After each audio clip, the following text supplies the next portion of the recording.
2025వ సంవత్సరం ఫిబ్రవరి మాసంలో మీనరాశిలో జన్మించినటువంటి వారికి అంటే మీనరాశి జాతకులకు గోచార ఫలితాలు ఎలా ఉన్నాయో తెలుసుకుందాం.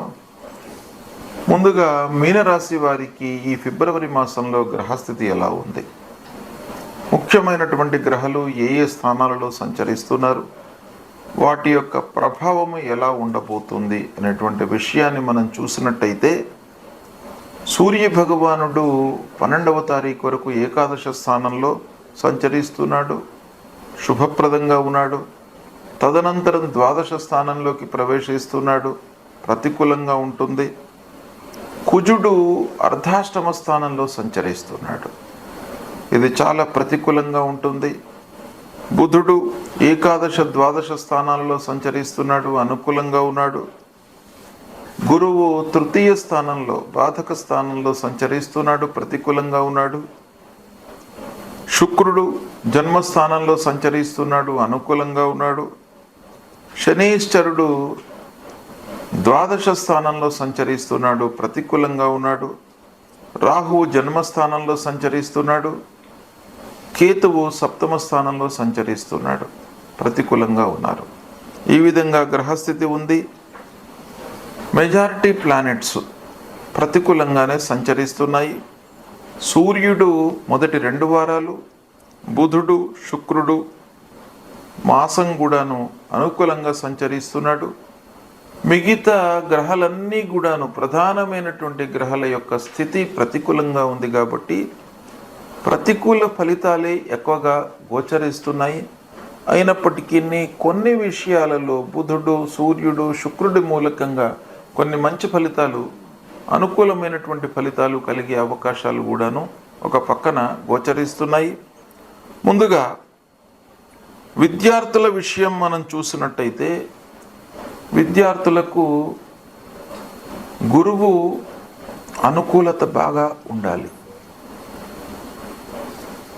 విద్య లోపల రాణించడానికి, అనుకున్న సంస్థలో మనం సీటు పొందడానికి, వీటన్నిటికి కూడాను గురువు యొక్క అనుగ్రహం బాగా కావాలి. కాబట్టి గురువు బాధక స్థానంలో ఉన్నాడు. మీరు ఎఫర్ట్స్ బాగా పెడితేనే మీరు ఫలితాలను పొందగలుగుతారు ఈ మాసంలో. కనుక విద్యార్థులకు ఇండైరెక్ట్గా మనకు ఈ గ్రహస్థితి ఏం చెప్తుంది అని అంటే, మీరు ఎఫర్ట్స్ బాగా పెట్టినట్టయితేనే మీకు ఫలితాలు వస్తాయి. మంచి సంస్థలలో మీకు సభ్యత్వము, అడ్మిషను లభిస్తుంది. కాబట్టి విద్యార్థులు ఓవర్లుక్ చేయకుండా ఏదో ఎక్కడనో మనస్సు పెట్టి చదివినట్టయితే మీకు ఫలితాలు రావు. ఏకాగ్రతతో మీరు చదవాలి అనేటువంటి విషయం ఇక్కడ మీకు ఈ గ్రహస్థితి తెలియజేస్తుంది. కాబట్టి విద్యార్థులు దీనికి అనుగుణంగా మీరు ఎఫర్ట్స్ పెట్టండి, మంచి ఫలితాలను పొందుతారు. ఇక ఉద్యోగస్తులు, కార్పొరేట్ సంస్థలలో పనిచేస్తున్నటువంటి వారు, గవర్నమెంట్ సంస్థలలో పనిచేస్తున్నటువంటి వాళ్ళు, వీళ్ళందరికీ కూడాను తోటి ఉద్యోగుల యొక్క సహాయ సహకారాలు బాగానే ఉంటాయి. కానీ హైఅప్స్ యొక్క సహకారం లేకపోవడం మూలకంగా కొన్ని విషయాలలో మీరు ఇబ్బందులను ఎదుర్కొనేటువంటి అవకాశాలు ఒక పక్కన గోచరిస్తున్నాయి. కాబట్టి తోటి ఉద్యోగులను ప్రసన్నం చేసుకోవడం కంటే కూడాను అధినాయకులను, పైవారితో మీరు స్నేహం పెంపొందించుకోవడము, వారితో అనుకూలంగా ఉండడము అనేటువంటిది చాలా మీకు కావలసినటువంటి విషయంగా ఇక్కడ ఈ గ్రహస్థితి సూచిస్తుంది. కనుక ఉద్యోగస్తులు ఇది మీరు మనసులో పెట్టుకొని హైఅప్స్తో మీరు అనుకూలంగా ఉండడానికి, వాళ్ళతో స్నేహంగా ఉండడానికి, వాళ్ళ యొక్క మన్నలను పొందడానికి మీరు ప్రయత్నాలు చేయాలి. అప్పుడు మీరు సఫలీకృతులవుతారు. ఇకపోతే ప్రారంభించినటువంటి పనుల లోపల అనవసరమైనటువంటి ఆటంకాలు, తద్వారా అవి లేటుగా పూర్తి కావడము, ఆలస్యంగా పూర్తి కావడం మూలకంగా మీకు ఒక ఆర్థికపరమైనటువంటి భారం పెరిగిపోతుంది. అంటే మీరు ఒక పనిని ఈ సమయంలో పూర్తి చేసినట్టయితే ఇంత లాభం వస్తుంది అనేటువంటి ఒక దృష్టితో మీరు ప్రారంభిస్తారు. అది జరగకపోయేటప్పటికి ఏమవుతుంది, మీకు ఇండైరెక్ట్గా భారం పెరిగిపోతుంది, ఆర్థికమైనటువంటి భారం పెరిగిపోతుంది. అది కనబడుతుంది కాబట్టి తద్వారా వృధా ఖర్చులు, పని లోపల మీరు అశ్రద్ధకు లోను కావడము, పనిపై మనస్సు నిలపకపోవడము, ఇవన్నిటి మూలకంగా కూడాను ఆ రిజల్ట్ పైన మీకు ప్రభావం చూపిస్తుంది. కనుక ఆర్థికపరంగా మీకు సమస్యలు ఉన్నాయి ఈ మాసంలో కాబట్టి రాబడి ఖర్చు పైన మీరు ప్రత్యేకంగా మనస్సు నిలపాలి. ఆదాయం ఎలా ఉంది, మనకు ఖర్చులు ఎలా ఉన్నాయి, కొన్ని ఫిక్స్డ్ ఖర్చులు ఉంటాయి, అవి తప్పకుండా మనము ప్రతి నెల లోపల కూడాను ఖర్చు పెట్టవలసి వస్తుంది. కొన్ని ఫోర్స్డ్గా వస్తూ ఉంటాయి, మనకు తెలియకుండా కొన్ని ముందుకు వస్తూ ఉంటాయి.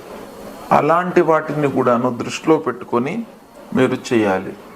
ముఖ్యంగా అనవసరమైనటువంటి రిపేర్లు ముందుకు వస్తాయి ఈ మాసం లోపల. వాహనాల మూలకంగా గృహం విషయం లోపల మరమ్మతులు ముందుకు రావడము, ఇలాంటివన్నీ ముందుకు రావడం మూలకంగా మీకు ఖర్చుల భారం పెరిగిపోయేటువంటి అవకాశం కనబడుతుంది. అన్నదమ్ములు, బంధువులు, ఆత్మీయులతో వైషమ్యాలు, కలహాలు కూడాను గోచరిస్తున్నాయి కాబట్టి వాటిని కొంత దృష్టిలో పెట్టుకొని కొంత తగ్గించుకునే ప్రయత్నం చేయండి. ఇకపోతే ముఖ్యంగా దురుసుగా ప్రవర్తించకుండా, అంటే మాటను మీరు కంట్రోల్లో పెట్టుకున్నట్టయితే ఈ మాసం కొన్ని విషయాలలో మీకు సమస్యలు రాకుండా ఉంటాయి.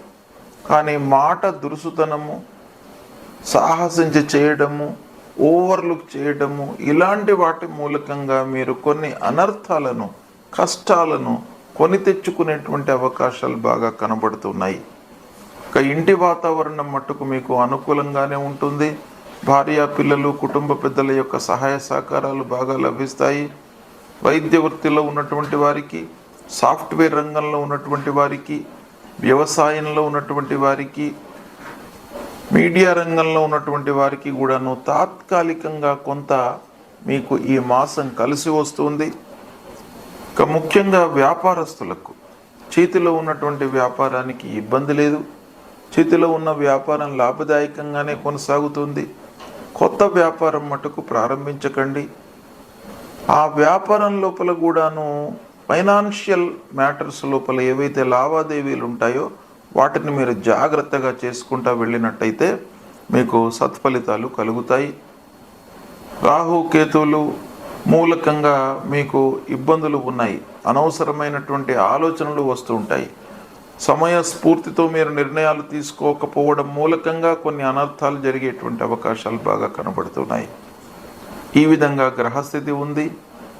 ఓవరాల్గా మనం చూసినట్టయితే కుజుడు అర్ధాష్టమ స్థానంలో సంచరిస్తున్నాడు కాబట్టి ఆ కుజ భగవానుని నిమిత్తమై సుబ్రహ్మణ్యేశ్వర స్వామిని కొలవండి. సుబ్రహ్మణ్య స్వామి దేవాలయానికి వెళ్ళండి. లక్ష్మీ నరసింహస్వామిని కొలవండి. ధరణీ గర్భ సంభూతం విద్యుత్ కాంచన సన్నిభం కుమారం శక్తిహస్తంచ మంగళం ప్రణమామ్యహం అనేటువంటి మూలమంత్రాన్ని ప్రతినిత్యం కూడాను పఠించండి. తర్వాత గురుదేవతలను పూజించండి. గురువులను, సద్గురువులను సందర్శించుకోండి. మాతాపితృవులకు సేవ చేయండి. తర్వాత దత్తాత్రేయ స్వామిని దర్శించుకోండి. దక్షిణామూర్తి స్తోత్ర పారాయణం చేయండి. అమ్మవారి దేవాలయానికి వెళ్ళండి. హనుమాన్ చాలీసా పారాయణం చేసుకోండి. నవగ్రహ స్తోత్రాన్ని ప్రతినిత్యం కూడాను పఠించండి. ఇలాంటి పరిహారాలు మీరు చేసుకున్నట్టయితే శుభ ఫలితాలు కలుగుతాయి.